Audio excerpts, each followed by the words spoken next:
Selamat siang, Mas Saiz, dari Creative Hub, Visipol UGM. Makasih Mas Saiz sudah mau ngulangin waktunya ini di tengah acara workshop ya, seminar ya Mas. Mau ngulangin waktunya buat sharing, buat ngasih ilmu pandangan baru tentang kewirausahaan sosial sebagai program pengabdian di KKN PPM UGM Nusa Penida 2020.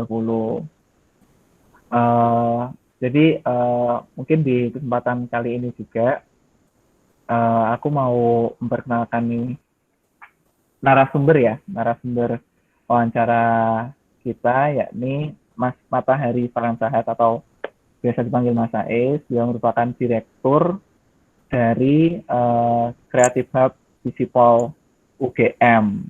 Jadi ini inkubator ya Mas ya, bisa dibilang tempat belajar buat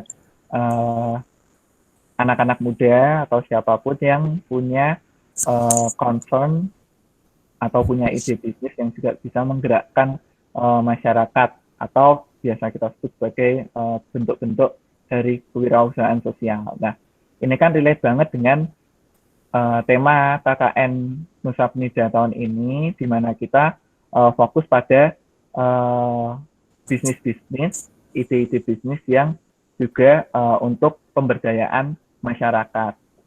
Nah, tapi sebelum kita tahu lebih dalam, sebelum kita bereksperimen tentang ide-ide bisnis yang ada, kita perlu tahu dulu tentang basis-basis pengetahuan tentang kewirausahaan sosial itu sendiri. Nah, di sini Mas Ses nih punya banyak pengalaman berkaitan dengan kewirausahaan sosial. Nah, mungkin untuk memulai wawancara nih ya, Mas Faiz, sebenarnya apa sih kewirausahaan sosial itu? Apa basis utama dari kewirausahaan sosial ini?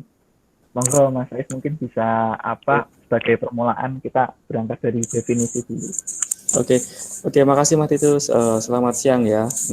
Terima kasih kesempatannya untuk diajak ngobrol-ngobrol bareng kayak gini. Memang satu hal yang seru nih ngomongin kewirausahaan sosial. Jadi kewirausahaan sosial itu memang, maaf suara saya jelas ya? Jelas Mas, jelas. Oke. Kewirausahaan sosial itu banyak yang mengartikan seperti itu. Tetapi secara sederhana dari saya sendiri dan teman-teman itu paling nyaman itu menganggap kewirausahaan sosial itu sebagai bisnis yang tidak hanya untuk mencari profit, tetapi untuk memperbaiki masalah sosial. Jadi bisnisnya itu ada misi sosialnya, atau dibalik melakukan misi sosial, perbaikan masalah sosial melalui bisnis. Jadi bisnisnya itu dipandang sebagai sebuah program begitu, dan programnya itu bagaimana biar langgeng itu dilakukan dibersamai dengan bisnis. Mungkin sesederhana kayak dulu yayasan-yayasan sosial begitu yang dia masih bergantung pada funding. Tapi di sini program sosial, terus kemudian bagaimana dia kebutuhan fundingnya yang biasanya itu dari donor, sekarang masuk dalam entitas programnya, berjalan bersama dengan programnya. Sederhananya seperti itu, Mas Titus. Tapi ada juga yang hal yang menarik ini, yang dari DBS Foundation itu menyampaikan ada 5 hal yang paling tidak perlu ada di sebuah bisnis sosial, khususnya yang berkarakteristik di Indonesia. Itu yang pertama, dia ada misi sosialnya, yang mau memperbaiki masalah sosial. Kemudian yang kedua ada aspek pemberdayaan masyarakat, empowering. Kemudian ada aspek etika berbisnis seperti fair trade. Kemudian yang keempat itu ada aspek reinvestasi untuk misi sosial. Jadi ketika dia mendapatkan profit, perlu dipastikan itu kembali untuk misi sosialnya. Kemudian yang kelima terkait dengan sustainability. Jadi ketika nanti program atau bisnisnya itu berhasil, dia bahasa Jawanya itu tidak kemaruk gitu Mas. Jadi memang terus kemudian ada hal-hal aspek hal-hal yang harus dijaga, baik itu dari sisi lingkungan, dari sisi budaya, dari modal sosial. Terus kemudian dari perbaikan-perbaikan yang memang ingin dia perbaiki seperti itu. Sustainability. Begitu Mas Titus awalannya. Awalan dari sebuah kewirausahaan sosial ya, definisi dari sebuah kewirausahaan sosial ya, seperti itu. Terus berarti untuk pembedanya nih Mas, pembeda antara kewirausahaan sosial dengan model bisnis konvensional selain dari funding dan efek pemberdayaan itu sendiri, ada yang lain nggak Mas kira-kira? Betul, betul. Tadi yang paling terlihat kan yang 5 itu ya. Yang pertama itu yang paling kuat misi sosial, memang untuk memperbaiki permasalahan seperti itu. Tapi kalau teman-teman itu melihat dalam suatu bisnis, dalam suatu model bisnis, serunya di sini itu adalah customer kita itu nggak hanya seperti pelanggan di bisnis konvensional, nggak seperti yang di bisnis as usual itu kan, ya sudah customer-nya itu kepada pelanggan pembeli produknya. Tetapi kalau yang di sini customer segmennya itu ada beneficiaries, ada penerima manfaat. Jadi di sana kita harus menjaga hubungan baik tidak hanya kepada pelanggan yang membeli produk, tetapi kepada penerima manfaat yang bisa jadi di sana kita libatkan untuk aktivitas-aktivitas produksi dalam suatu produk atau jasa, dan juga ada aspek-aspek pemberdayaan masyarakat untuk meningkatkan kapasitas mereka. Nah, itu yang membuat bisnis sosial itu lebih seru, dan pastinya perlu inovasi sosial di sana. Oke Mas. Terus kalau misal ini Mas, Mas kan banyak banyak pengalaman mendampingi bisnis-bisnis baru, mulai dari yang kecil, menengah sampai mungkin yang udah bisa dibilang gede, yang menerapkan konsep wirausahaan sosial. Nah, contoh-contoh bisnis yang pernah Mas dampingin atau yang Mas tahu yang dia bisa sustain, dia bisa sukses bergerak dengan konsep kewirausahaan sosial tuh apa aja Mas, dan itu dia bergeraknya di bidang apa aja sih? Kalau bidangnya banyak banget Mas. Sesederhana asal itu ada misi sosialnya. Sesederhana misalkan petani yang dia pendapatannya rendah. Sesederhana orang yang dia bisa melakukan pengolahan industri makanan, misalkan sesederhana ceriping begitu, dan dia masih mempunyai permasalahan-permasalahan sosial. Ada yang menarik juga, pernah saya dapat cerita begitu, bisnisnya sama, produknya membuat ceriping singkong begitu Mas itu. Apa sih bedanya dengan bisnis yang lain? Kalau misalkan bikin ceriping singkong itu kan banyak yang sama ya. Tetapi yang membedakan adalah itu adalah di suatu tempat yang banyak wanita di sana itu diajak untuk urbanisasi ke kota-kota besar, yang awalnya itu dia diminta menjadi capster salon, dan terus kemudian banyak yang menjadi mohon maaf itu ya, menjadi pekerja seks komersial gitu. Jadi si pendamping ini mendampingi untuk membuat ceriping singkong dan bisa dijual dengan harga yang baik itu, agar mereka tidak terjerat dengan kemiskinan, dan yang terus kemudian berakhir dengan mereka itu banyak menjadi pekerja seks komersial di kota-kota besar. Jadi kan kayak gitu Mas. Yang penting itu di baliknya itu ada misi sosialnya. Nah, untuk sektornya ada banyak banget tuh. Misalkan ada yang concern terkait dengan sampah, karena itu sering terjadi banjir ketika musim hujan tiba gitu. Ada yang terkait dengan pendidikan, akses pendidikan, ketika dia tidak bisa melanjutkan sekolah. Ada yang terkait dengan stunting. Stunting itu kan juga seringnya menimpa, prevalensinya itu kan kepada keluarga-keluarga prasejahtera begitu ya. Terus kemudian bagaimana dia bisa memperbaiki pendapatan keluarga prasejahtera itu agar gizinya menjadi baik dan anak-anaknya itu tidak mengalami stunting. Ada juga yang terkait dengan itu tadi, petani, terus kemudian pengolahan hasil panen, yaitu sesederhana di situ ada masalah sosial dan dia ingin memperbaikinya, Di situ ada kewirausahaan sosial yang bisa dikreasikan. Ada juga terus kemudian yang itu Mas, advokasi misalkan, advokasi yang lebih pada ke political planner. Ketika di sana dia melihat ada ketidakadilan kepada pelaku pedagang pasar, begitu.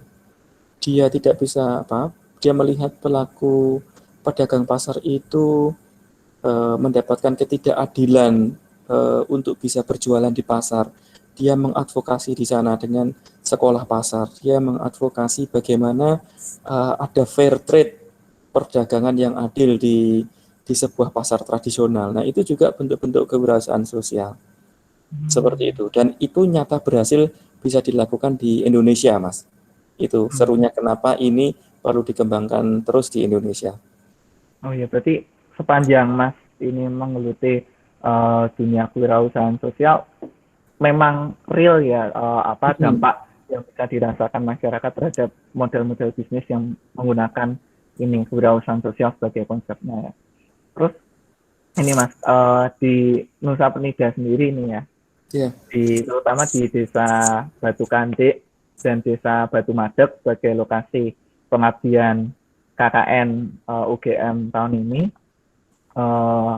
di sana kan banyak banget potensinya Mas, mulai dari potensi pariwisata, kebudayaan, terus potensi lingkungan, pertanian, dan peternakan. Nah, dari situ sepanjang berjalannya kan masih banyak didominasi dengan model-model bisnis yang konvensional Mas, yang belum melibatkan solidaritas bersama, belum melibatkan pemberdayaan masyarakat nih. Nah, terus pertanyaan paling dasar dulu nih Mas,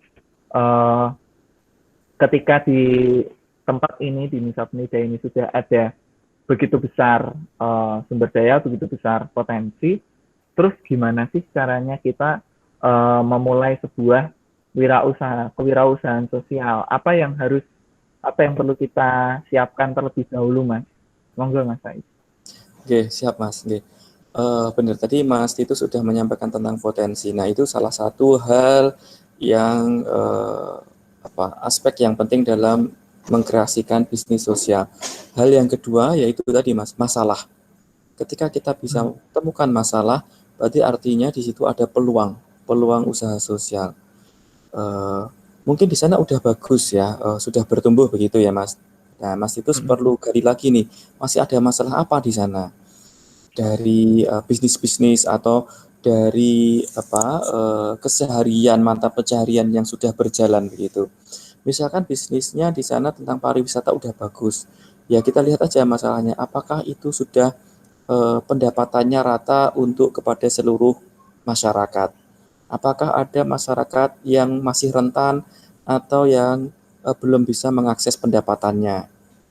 Itu satu. Terus kemudian bisa dilihat lagi, karena tadi salah satu aspeknya ada sustainability, dari bisnis yang sekarang sudah berjalan terkait dengan sektor pariwisata, apakah ada residunya? Residunya itu tidak hanya residu kepada masyarakat, tetapi juga residu terhadap lingkungan misalkan. Apakah banyak limbah plastik di sana, limbah-limbah dari keseharian masyarakat dalam beraktivitas dan menjalankan mata pencahariannya misalkan. Kalau di sana ternyata masih banyak limbah plastik dan terus kemudian menyempari pantainya dan terus kemudian membuat mengkhawatirkan untuk keberlangsungan mata pencahariannya. Nah, itu menjadi masalah, menjadi tantangan yang harus kita kreasikan, yang harus kita perbaiki. Jadi itu Mas Titus, yang pertama tadi itu memang potensi, yang kedua masalah. Ketika ada masalah, kita bisa mengkreasikan sebagai bisnis sosial. Nah, aspek masalahnya itu seperti apa? Yang paling mudah itu ada cara untuk melihat dari aset-aset livelihood, aset-aset mata pencaharian. Di antaranya ada, kita lihat dari sumber daya manusia. Kemudian ada dari sumber daya alam. Terus kemudian dari sumber daya infrastruktur, physical capital. Kemudian ada juga dari aset terkait dengan financial capital. Terus kemudian yang terakhir itu ada dari apa aja tadi udah sumber daya alam, sumber daya manusia, aset infrastruktur fisikal, kemudian modal sosial dan juga finansial. Jadi ada 5 hal itu. Kita lihat di situ bagaimana potensi dan permasalahannya. Kayak gitu, Mas. Oke. Terus nih Mas, dari kelima aspek tersebut, kelima hal yang mungkin harus disiapkan terlebih dahulu untuk membentuk suatu kewirausahaan sosial, kira-kira panjang Mas melihat model-model bisnis yang berkembang dengan kewirausahaan sosial ini, apa sih tantangan utamanya dari model bisnis kewirausahaan sosial ini tadi? Dan terus yang paling sering muncul ya Mas tantangan utamanya. Dan terus gimana model-model bisnis-bisnis yang udah sukses ini bisa mengatasi tantangan tersebut? Oke, menarik. Oke, Mas. Jadi memang kenapa tadi saya sampaikan hampir selalu ada inovasi sosial di sebuah bisnis sosial. Karena memang ini bukan kayak bisnis as usual seperti itu. Kalau misalkan bisnis as usual itu kan kita langsung menyasar pada pelanggannya, menyasar pada potensi pasarnya, gitu. Tetapi kalau di sini kita melihat dari permasalahannya di masyarakat, begitu. Ada masalah apa? Nah itu yang terus kemudian menjadi inovasi. Bagaimana hal-hal yang itu melimitasi apa yang bisa kita tawarkan sebagai produk atau jasa untuk diterima kepada pelanggan itu bisa survive. Karena misalkan seperti ini, kita melihat dalam suatu masyarakat, seperti tadi di desa mana tadi Mas, maaf? Batu Kandik dan Batu Batu Mati. Kandik, ya begitu ya. Kita lihat di suatu komunitas begitu, potensinya adalah budaya yang bagus. Kemudian misalkan katakanlah permasalahannya yaitu tadi masalah-masalah limbah plastik atas keseharian aktivitas wisata di sana. Nah, terus kemudian kita bisa mengkreasikan apa ini untuk misi sosialnya. Jadi masalah yang kita timbang dari 5 aspek tersebut, ada potensi budaya dan wisata, kemudian ada masalah terkait dengan limbah plastik seperti itu. Limbah plastik dan pengelolaan sampah yang buruk misalkan. Nah, terus kemudian kita kaitkan, kita bisa kreasikan menjadi sebuah produk atau jasa seperti apa ini. Oh, ternyata dari limbah plastiknya itu bisa menjadi sebuah kerajinan. Begitu. Oke, itu kerajinan dari masyarakat. Terus kemudian dari pengelolaan sampah yang organik, yang non plastik, itu bisa jadi menjadi peternakan maggot. Maggot itu seperti cacing, ya bukan cacing, seperti apa namanya, larva yang itu terus kemudian bisa untuk pakan ternak, bisa untuk pakan burung seperti itu. Nah, ini kan baru setengah jadi nih, yang limitasi kita, keterbatasan kita untuk kita tawarkan sebagai bisnis itu ada masalah tersebut, ada potensi tersebut. Tetapi apakah terus kemudian itu bisa diterima untuk kita tawarkan kepada customer? Kita harus cari tahu nih, customernya siapa. Oh, customernya kita cari bisa jadi wisatawan yang ke sini mencari kerajinan. Nah, kerajinannya itu tadi kan dari limbah plastik. Oh, bisa jadi terus kemudian customer-nya bukan kepada wisatawan, tetapi kepada masyarakat biasa yang di sana dia penggemar apa namanya, burung apa itu namanya, burung yang berkicau begitu ya, untuk menjual maggotnya seperti itu, maggot untuk pakan burungnya seperti itu. Nah, kan itu ada inovasinya. Produknya itu enggak cuma dari apa yang bisa kita tawarkan, tetapi terbatas dari permasalahan yang ada. Nah, ketika itu bisa berjalan, misinya untuk memperbaiki lingkungan menjadi lebih sehat, menjadi lebih bersih, terus kemudian limbah plastiknya itu juga bisa tertangani dengan baik. Nah, itu akan bisa teratasi. Jadi itu Mas tantangannya. Di samping itu, biasanya bisnis sosial itu memang membutuhkan peran serta masyarakat, di mana di sana itu erat dengan pemberdayaan. Padahal pemberdayaan itu juga suatu tantangan sendiri ya. Sebelum sampai itu bisa berhasil, kita butuh untuk meningkatkan kapasitas mereka. sebelum itu bisa berhasil untuk meningkatkan kapasitas, kita butuh untuk menyadarkan mereka. Bisa jadi masyarakatnya itu tidak aware terhadap, tidak peduli terhadap permasalahan sampah begitu. Itu harus kita sadarkan dulu.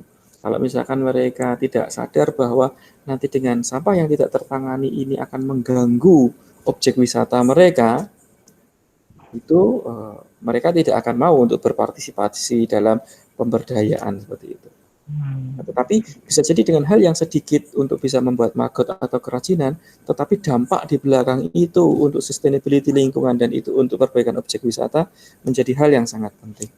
Nah, kayak gitu Mas, bisa jadi profitnya nggak banyak, tetapi itu mempengaruhi sustainability yang akan berdampak pada perbaikan mata pencarian dan di sini konteksnya adalah objek wisata mereka. Gitu Mas Titus. Nah, jadi tadi itu profitnya nggak banyak, tapi impact-nya justru yang dirasakan lebih banyak gitu ya Mas. Menarik. Terus mungkin ini Mas, kalau dari Creative Hub sendiri, adakah mungkin kerjasama yang bisa dibangun nih antara masyarakat di Desa Batu Kandek dengan Batu Market Nusa Penida, masyarakat Nusa Penida, dengan Creative Hub mungkin buat masyarakat yang punya keinginan atau dulu udah punya ide tapi belum bisa merealisasikan. Nah, kira-kira gimana sih kalau misal mungkin ada kerjasama yang bisa dibangun? Oke, Mas.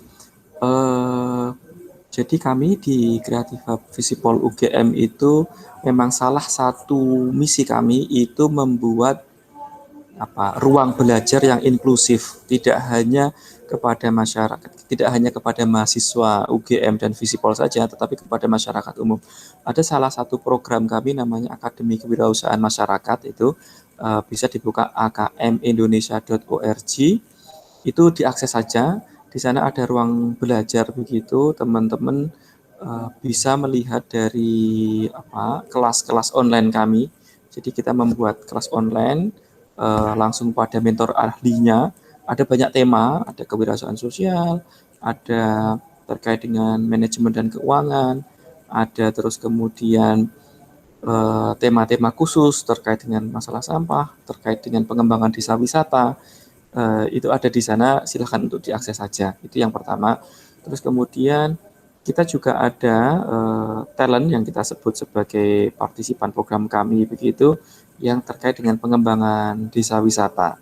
Jadi nanti bisa berkorespondensi dengan mereka, salah satu timnya ini namanya adalah Martani begitu. Jadi silahkan untuk berkontak. Selain itu juga mungkin bisa follow akun IG kami di Sihab Visipol gitu. Di sana ada kita menawarkan ruang-ruang belajar bersama. Ya, sesederhananya webinar kayak gitu Mas Titus. Nah, ini banyak begitu dan di sana ada ruang untuk bertanya jawab, untuk berdiskusi bersama. Gitu. Selain juga artikel-artikel yang bisa dibaca ya di website kami. Gitu Mas Titus. Siap Mas Said. Oh ya ini Mas, ada pertanyaan penting nih. Karena melihat kondisi pandemi COVID-19 saat ini, mungkin nggak sih masyarakat Nusa Penida itu memulai atau mempertahankan nih sekiranya model bisnis kewirausahaan sosial yang ada? Betul, bisa banget Mas, bisa banget.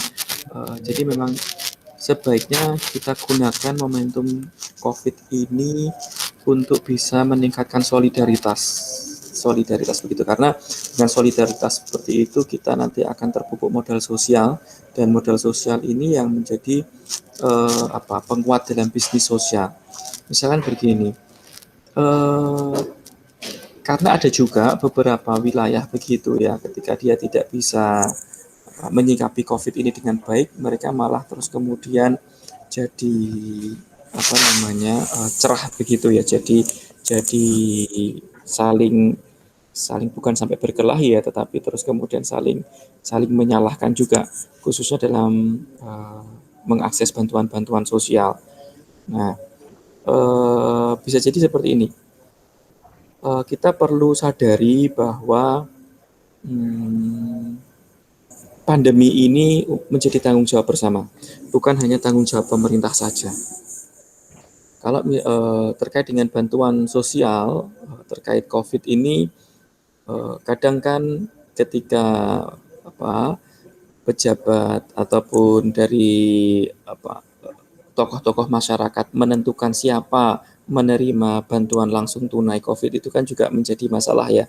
Kenapa kok kenapa kok dia yang dipilih, saya tidak dipilih?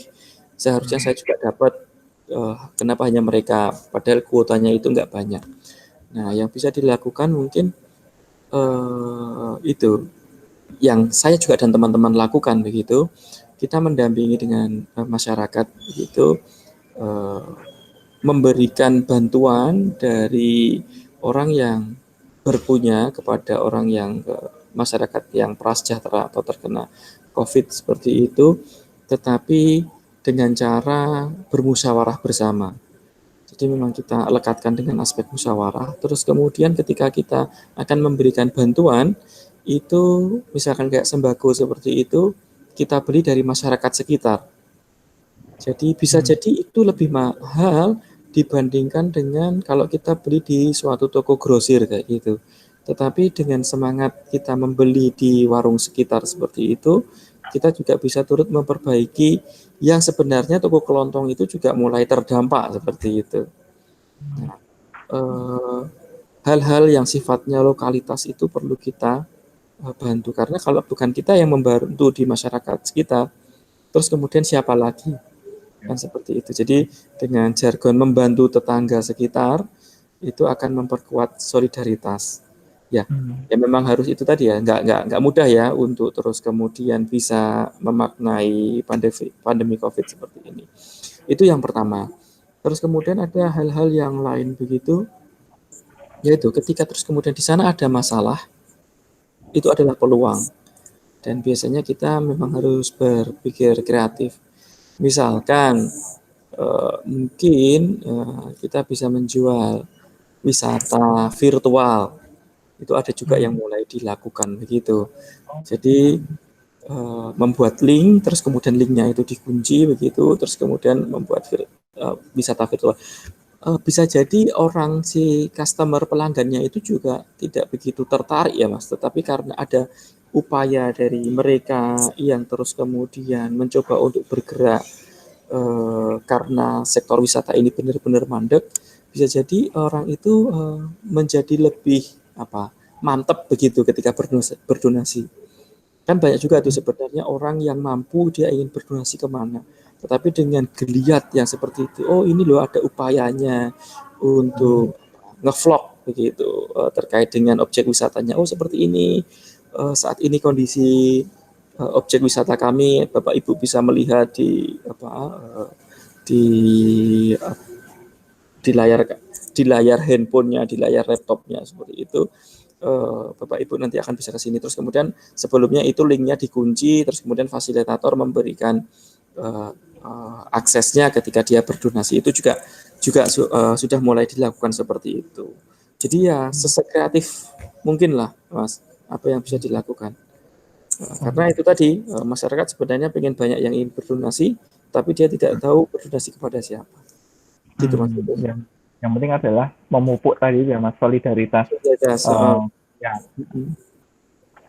Terus nih Mas, pertanyaan terakhir ya Mas, mungkin untuk wawancara kita siang hari ini, apa pesan dari Mas Ais, Creative Hub Psikologi UGM, kepada masyarakat Nusa Penida yang mungkin tadi berminat untuk membangun model bisnis kewirausahaan sosial? Oke. Kalau misalkan benar-benar mau membangun bisnis sosial, yang pertama itu memang asah kepekaan sosial, Mas. Itu satu. Terus kemudian yang kedua, semangat sosialnya itu harus lebih besar dibandingkan dengan semangat untuk mencari profit. Profit itu penting, gitu. Pelaku bisnis sosial itu boleh kaya, tetapi jangan sampai terus kemudian ketika dia bisa mendapatkan profit lupa misi sosialnya. Jadi karena banyak pihak seperti ini Mas, banyak bisnis sosial yang terus kemudian itu menjadi besar, itu bahan bakarnya itu bukan karena dorongan motivasi profit dan pendapatan, tetapi memang semangatnya itu semangat untuk memperbaiki keadaan akan masalah sosial itu, Mas. Seperti itu. Eh, Yaitu kalau bukan kita yang peduli terhadap masalah tersebut, lalu kemudian siapa lagi? Kan seperti Hmm. itu. Sesederhananya mungkin ya itu, banyak yayasan-yayasan sosial begitu, yang dulu itu ya memang dia tidak memperdulikan bagaimana profitnya begitu. Social enterprise itu, tetapi dia sesederhana, kalau saya tidak peduli dengan masyarakat, lingkungan sekitar saya terhadap akses pendidikannya, lalu siapa lagi? Bagaimana akses kesehatannya juga? Ya mungkin Mas itu bisa lihat juga ya kayak sosial. Saya melihat kayak Muhammadiyah itu juga sebuah social enterprise ya. Bagaimana dia sekarang itu bisa membangun banyak klinik, banyak rumah sakit, banyak perguruan tinggi yang mungkin bisa lebih banyak dari pemerintah daerah begitu ya rumah sakitnya. Mungkin waktu itu ya Pak Ahmad Dahlan ya sesederhana kalau saya tidak peduli dengan masyarakat untuk mengakses masalah sosialnya, akses pendidikannya, akses kesehatannya, lalu siapa lagi? Nah, ketika dia memupuk itu menjadi bahan bakar, ya bisa sampai sebesar ini begitu. Awalannya hanya itu bahan bakarnya. Mungkin kalau di depan, oh bagaimana ya saya membuat rumah sakit yang apa namanya bisa menghasilkan keuntungan yang besar. Bisa jadi di tengah jalan itu ya dia malah malah apa nggak survive begitu karena bisa jadi yang dia dapatkan malah hambatan-hambatan. Kalau misalkan terus kemudian hambatannya itu terus wah saya nggak boleh ini nggak berhasil karena saya harus bisa memperbaiki masalah kesehatan dan pendidikan masyarakat saya kayak gitu. Kayak gitu Mas itu. Jadi memang harus diperkuat masalah sosialnya, Ya, kepekaannya begitu. kepekaan sosial, menemukan masalah, kepekaan, terus dipupuk terus semangatnya untuk ya tadi orientasinya pada Misi sosial. besar-besarnya misi sosial ya, keberhasilan untuk menyelesaikan masalah permasalahan-permasalahan sosial yang ada di daerahnya tersebut. Oke, terima kasih banyak Mas Saiz, Direktur Kreatif Hub Visipol UGM buat waktunya, udah mau meluangkan waktunya di sela-sela bukan workshopnya ini, malah jadi nggak enak saya Mas. Aman Mas, aman. Ya, sukses terus Mas Saiz untuk Kreatif Hub-nya, untuk talent pitching-nya juga di tahun ini. Semoga ke depan Kreatif Hub juga bisa melahirkan nih, membantu mengembangkan ide-ide bisnis sosial ya biar impactful di tengah masyarakat nantinya. Sekian wawancara kita pada siang hari ini. Sekali lagi terima kasih banyak Mas Saiz. Sama-sama Mas itu Ya, sukses saya selalu buat KKN-nya.